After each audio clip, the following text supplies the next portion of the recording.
হ্যাঁ, তো SIR form কিভাবে ফিল আপ করবো, খুব সহজে বাংলাতে কিভাবে ফিল আপ করেছি আমি।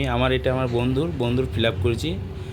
তো দেখে নাও কীভাবে করেছি। এখানে জন্ম তারিখ, তারপর এখানে আধার কার্ডের নাম্বার, তারপর মোবাইল নাম্বার এবং তার পিতা মানে এই বুদ্ধদেব দাসের পিতার নাম এবং তার ভোটার কার্ডের নাম্বার, তার বাবার আর তার মায়ের নাম, তার মায়ের ভোটার কার্ডের নাম্বার। এটা হচ্ছে 2025-এর ওর যে ভোটার কার্ড আছে তার ডিটেলস এটা।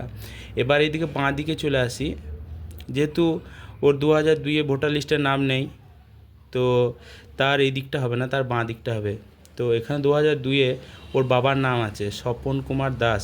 তো এখানে প্রথমে ওর বাবার নাম হলো, এবার বাবার নামের যে ইয়েটা 2002 সালের ভোটার লিস্টে যে নাম্বারটা, তো ওই লিস্টে ওর বাবার নাম্বারটা শো করছে না। তো এখানে অপশান আছে যদি থাকে, তো ওখানে শো করছে না, সেই জন্য ওখানে আর দেওয়ার দরকার নেই। এবং আত্মীয় নাম মানে এই যে স্বপন কুমার দাস, তার আত্মীয় নাম 2002 সালে ভোটার লিস্টের পাশেই তার পিতার নাম লেখা আছে। তো এখানে পিতার নাম, তিনি মারা গেছেন, তো ঈশ্বর সুনীল দাস, ঈশ্বর চিহ্ন দিয়ে। তো এবার হচ্ছে এই স্বপন দাস বুদ্ধ দাসের সাথে কি সম্পর্ক, তো ওই সম্পর্কটা হচ্ছে ও বাবা। যেহেতু 2002 সালে স্বপন কুমারের নাম আছে 2002-এ এবং তার ছেলের নেই, তো সেই কারণে বুদ্ধদেব সাথে স্বপন কুমার দাসের কী সম্পর্ক, এটা বাবা। এবার বাবা দিয়ে দিল। এবার আমাদের জেলা মুর্শিদাবাদ, রাজ্য নাম পশ্চিমবঙ্গ।